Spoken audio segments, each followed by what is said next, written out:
नमस्कार दोस्तों, स्वागत है आपका BMJ एकेडमी में। दोस्तों, भारतीय संविधान के पिछले वीडियो में हमने मौलिक अधिकारों के अंतर्गत अनुच्छेद 12 से अनुच्छेद 18 तक पढ़ा। इस वीडियो में हम इसके आगे के अनुच्छेदों के बारे में पढ़ेंगे। अगर आपने मौलिक अधिकारों के पार्ट 1 वीडियो को नहीं देखा है तो उसे देख लें, उसका लिंक डिस्क्रिप्शन में दिया हुआ है। आइए दोस्तों, आज का वीडियो शुरू करते हैं। भारतीय नागरिकों को कुल 6 अधिकार दिए गए हैं, जिसमें पहला अधिकार था समता का अधिकार, जिसे कि हमने पिछले वीडियो में देखा। आइए हम उसके अगले अधिकार स्वतंत्रता के अधिकार को देखते हैं। अनुच्छेद 19 में अभिव्यक्ति की स्वतंत्रता की बात कही गई है। अभिव्यक्ति की स्वतंत्रता के अंतर्गत 19 क या 19A में बोलने, प्रदर्शन करने या विरोध करने का अधिकार है। 19B में बिना हथियार शांतिपूर्वक एकत्रित होने का अधिकार दिया गया है। 19C में सभा, संघ, समिति बनाने का अधिकार। जो भी कर्मचारी होते हैं सब अपना अपना एक संघ, एक यूनियन बनाते हैं, तो यूनियन बनाने का अधिकार है सबको। और शांतिपूर्वक एकत्रित होकर बिना हथियार के प्रदर्शन करने का भी अधिकार है। अगर उसे अपने विभाग से कोई शिकायत है तो उसके प्रति वो बोल सकते हैं, प्रदर्शन कर सकते हैं, विरोध कर सकते हैं, शांतिपूर्वक हड़ताल कर सकते हैं बिना हथियार के। 19D में देश के किसी भी हिस्से में आवागमन का अधिकार है प्रत्येक नागरिक को। 19E में देश के किसी भी हिस्से में निवास करने का अधिकार है। 19F में किसी भी व्यवसाय या पेशा करने का अधिकार दिया गया है। आप पूरे देश में कहीं भी जाकर कोई भी बिजनेस या नौकरी कर सकते हैं। अनुच्छेद 20 में अपराध के लिए दोष सिद्धि के संबंध में 3 व्यवस्थाएं दी गई है। इसमें पहला है, अपराध के समय के कानून के अनुसार ही दंड दिया जाएगा। इसका अर्थ हुआ कि जो व्यक्ति किसी अपराधी को जो सज़ा दिया जा रहा है, तो उसने जिस समय अपराध किया था उस समय उस अपराध के लिए जो दंड था वही दंड उसको अभी दिया जाएगा। जैसे मान लीजिए किसी अपराधी ने 1990 में कोई अपराध किया, ठीक है, और केस चल रहा था, और अभी 2023 में उसका अपराध सिद्ध हुआ, तो 1990 में उस अपराध के लिए जो सज़ा थी, जैसे मान लीजिए उसमें 7 साल की सज़ा थी और अभी 10 साल की सज़ा है उस अपराध के लिए, तो उसे 7 साल की ही सज़ा दी जाएगी, ना कि 10 साल की। अपराध सिद्ध अभी हुआ 2023 में, लेकिन अपराध उसने 1990 में किया था, तो 1990 में जो सज़ा था 7 साल का, वही सज़ा उसे अभी दी जाएगी। और दूसरा है, एक अपराध के लिए एक बार ही दंड दिया जाएगा। अगर किसी ने कोई एक अपराध किया है तो उसकी सज़ा एक बार ही दी जाएगी। एक बार अगर उसे उस अपराध की सज़ा मिल गई तो फिर वह उस अपराध से बरी हो जाएगा, फिर उसे उस अपराध के लिए सज़ा नहीं दिया जाएगा। तीसरा प्रावधान दिया गया है कि खुद की गवाही या अभिशंसन के लिए बाध्य नहीं किया जाएगा। किसी भी अपराधी से ये नहीं कह सकते हैं कि तुम खुद अपना गुनाह स्वीकार करो। खुद की गवाही के लिए मारपीट कर, डरा धमका कर उसे बाध्य नहीं कर सकते हैं।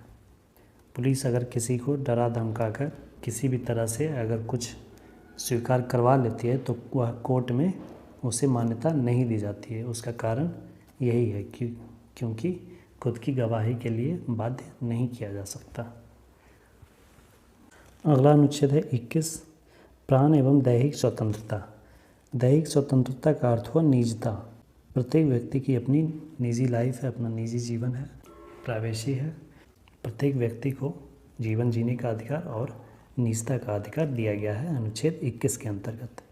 इसी के अंतर्गत 21A में एक और अधिकार जोड़ा गया 86वें संविधान संशोधन 2002 में, RTE, राइट टू एजुकेशन। इसके अंतर्गत 6 से 14 वर्ष तक के आयु वर्ग के बच्चों को निःशुल्क शिक्षा देने का प्रावधान किया गया है। प्रत्येक राज्य सरकार और केंद्र सरकार की यह जिम्मेदारी होगी कि 6 से 14 आयु वर्ग के बच्चों को निःशुल्क प्राथमिक शिक्षा अनिवार्य रूप से दिया जाए। अगला अनुच्छेद है 22। इसमें गिरफ्तारी एवं निरोध में संरक्षण से संबंधित प्रावधान दिए गए हैं। अनुच्छेद 20 में यह था कि अगर कोई अपराधी का अपराध सिद्ध हो जाता है कि उसने अपराध किया है तब उसे सज़ा दी जाएगी। उसके बारे में 3 प्रावधान दिए गए थे। लेकिन ये जो अनुच्छेद 22 है इसमें गिरफ्तारी के संबंध में प्रावधान दिए गए हैं। इसमें कोई अपराध सिद्ध नहीं हुआ है। यह ज़रूरी नहीं है कि जिसे गिरफ्तार किया जा रहा है वह अपराधी हो। जिस व्यक्ति को गिरफ्तार किया जा रहा है उसे भी कुछ अधिकार दिए गए हैं, जिनमें से पहला है कारण पूछने का अधिकार। जिसे गिरफ्तार किया जा रहा है वह पूछ सकता है कि किस जुर्म में, किस अपराध के कारण मुझे गिरफ्तार किया जा रहा है। दूसरा है कानूनी परामर्श वकील कराने का अधिकार। जिसे गिरफ्तार किया गया है वह अपने मनपसंद वकील व अपनी मर्जी से वकील करा सकता है। और तीसरा है कि जिसे गिरफ्तार किया गया है उसे मजिस्ट्रेट के सामने 24 घंटे में उपस्थित कराने का अधिकार। जिसे गिरफ्तार किया गया है उसे 24 घंटे के भीतर मजिस्ट्रेट के सामने उपस्थित करना होगा ताकि वह अपनी सफाई दे सके, वह अपना पक्ष रख सके। लेकिन इसमें जो आने जाने का जो ट्रांसपोर्टिंग का जो टाइम होता है उसे इंक्लूड नहीं किया जाता है। अगला अधिकार है शोषण के विरुद्ध अधिकार। इसमें अनुच्छेद 23 और अनुच्छेद 24 दिया गया है। अनुच्छेद 23 में मानव दुर्व्यापार, बेगार, बलात्श्रम, बंधुआ मजदूरी पर प्रतिबंध का प्रावधान दिया गया है कि जो मानव व्यापार होता था उस पर प्रतिबंध, बेगारी पर प्रतिबंध, किसी से बेगार नहीं करवा सकते हैं, किसी को बंधुआ मजदूर नहीं बना सकते हैं, इस पर प्रतिबंध दिया गया है कि किसी का शोषण नहीं किया जा सके। अगला अनुच्छेद है 24, जिसमें 14 वर्ष से कम वर्ष के बच्चों से श्रम पर रोक। 14 वर्ष से कम आयु का अगर कोई बच्चा है तो उससे हम मजदूरी नहीं करवा सकते।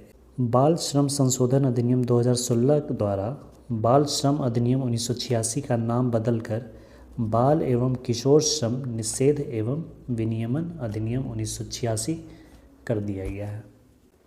अगला अधिकार है धार्मिक स्वतंत्रता का अधिकार।